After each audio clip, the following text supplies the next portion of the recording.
इसके पहले हम लोगों ने माइक्रो ऑर्गेनिज़्म और माइक्रो ऑर्गेनिज़्म के टाइप्स के बारे में स्टार्ट किया था। मैंने आपको इसके पहले बताया हुआ था माइक्रो ऑर्गेनिज़्म क्या होता है, और मैंने आपको यह भी बताया था कि माइक्रो ऑर्गेनिज़्म को मेनली हम 5 ग्रुप में हम क्लासिफाई कर सकते हैं, जिसमें बैक्टीरिया, एल्गी, फंजाई, प्रोटोजोआ और वायरस होते हैं।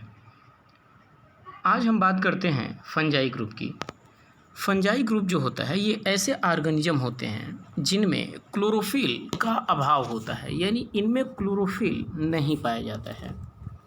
इसलिए क्लोरोफिल के न पाए जाने के कारण ये हेट्रोट्रॉपिक मोड ऑफ न्यूट्रिशन की बात करते हैं। It means we can say these are the organism that lack chlorophyll and follow heterotrophic mode of nutrition.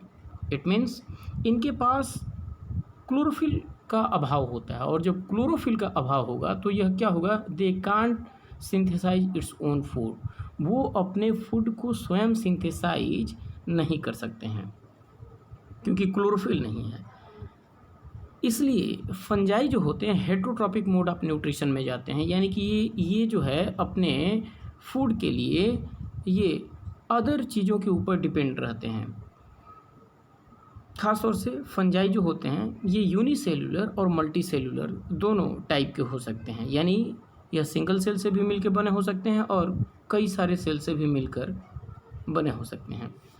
जैसे कि हम मशरूम की बात करें, या फिर हम मोल्ड्स की बात कर लें, या फिर हम ईस्ट की बात कर लें, या फिर हम एगरिकस की बात करें, तो ये ऐसे फंजाई होते हैं जो इन ग्रुप में आते हैं।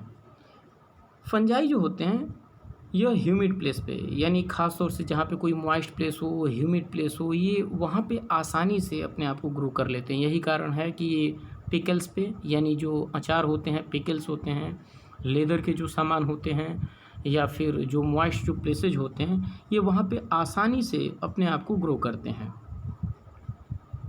यह ध्यान रखिएगा, आपने सुना होगा जो सिम्बायोटिक न्यूट्रिशन होता है उसमें जो एल्गी होता है और जो फंजाई होता है, तो यही कारण है कि दोनों में आसानी से एक म्यूचुअल रिलेशनशिप बन जाता है, क्योंकि एल्गी जहाँ पे क्लोरोफिल को कंटेन करने के कारण यह जो है ऑटोट्रॉपिक होता है, वहीं पे फंजाई क्लोरोफिल को कंटेन नहीं करता है, और इसलिए यह जो है हेट्रोट्रॉपिक मोड ऑफ न्यूट्रिशन में जाता है।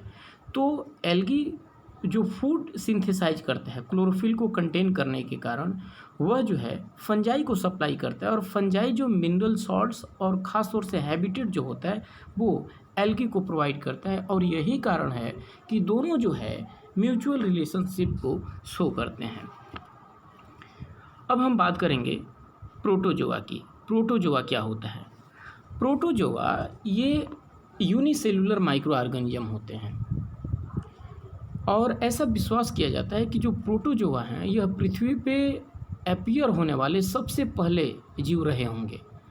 इसमें ख़ास तौर से एक यूग्लिना ऑर्गेनिज्म आता है, और यूग्लिना जो होता है यह प्लांट और एनिमल्स दोनों के कैरेक्टर को कंटेन करता है। इसलिए यह विश्वास किया जाता है कि सबसे पहले पृथ्वी पे उत्पन्न होने वाले जीव जो थे वो प्रोटोजोअन ग्रुप से ही इवॉल्व किया।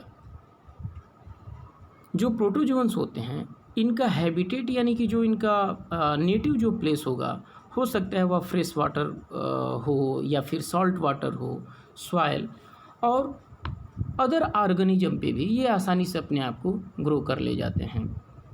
जैसे कि हम अमीबा की बात कर रहे हैं, पैरामीशियम की बात कर रहे हैं, तो अमीबा और पैरामीशियम जैसे ऑर्गेनिज्म जो होते हैं यह एक्वोटिक ऑर्गेनिज्म होते हैं। अब हम बात करते हैं वायरस की। वायरस क्या होते हैं?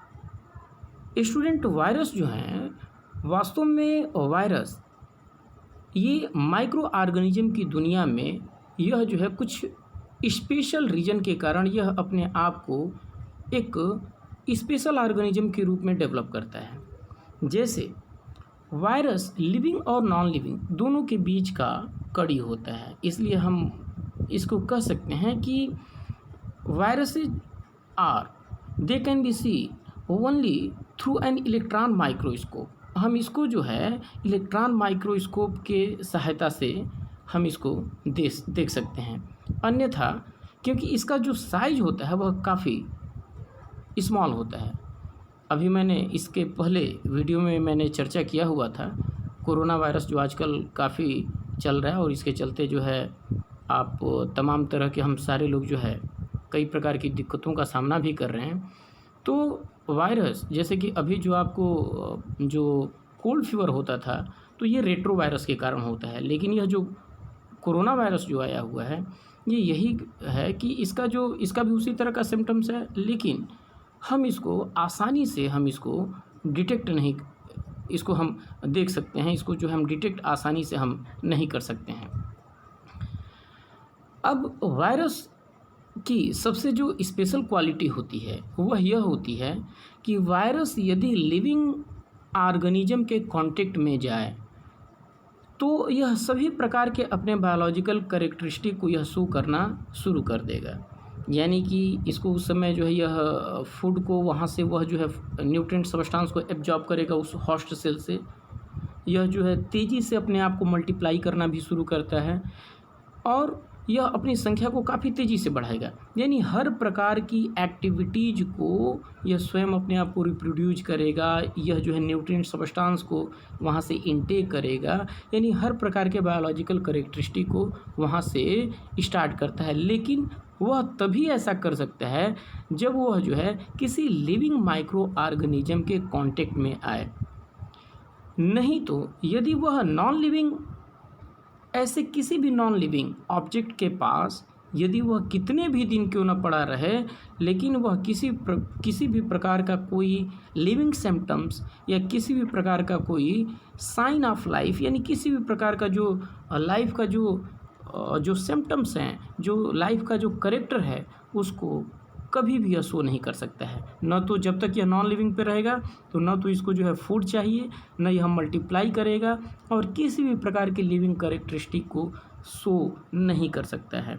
इसलिए नॉन लिविंग जो इसका स्टेट होता है इस वायरस का, हम उसको विरियन बोलते हैं। और जब यह कभी लिविंग सेल के कांटेक्ट में जाता है तभी जो है यह अपने सभी प्रकार के बायोलॉजिकल कैरेक्टरिस्टिक को स्टार्ट करता है। इसलिए माइक्रो ऑर्गेनिज्म हम यह बोल सकते हैं कि virus is a interlinking factor between the living and non living characters. यह जो है लिविंग और नॉन लिविंग कैरेक्टर के बीच का कड़ी होता है, क्योंकि जब यह लिविंग सेल के कांटेक्ट में जाएगा तभी जो है यह सारे प्रकार के बायोलॉजिकल कैरेक्टर को शुरू करेगा, और यदि जो है यह नॉन लिविंग के कांटेक्ट में है तो यह जो है लाइफ के किसी भी प्रकार के किसी भी साइन को यह जो है शो नहीं करेगा। तो इस तरीके से इनके कुछ कैटेगरीज होते हैं। माइक्रो ऑर्गेनिज्म जो है कई प्रकार से हम सभी के लिए बेनिफिशियल भी होता है, और यही माइक्रो ऑर्गेनिज्म यह कई प्रकार से हमारे लिए हार्मफुल भी होता है। अब यह किस प्रकार से हार्मफुल है, किस प्रकार से यह बेनिफिशियल है, इसकी बातें हम लोग अगले क्लास में करेंगे। Thank you.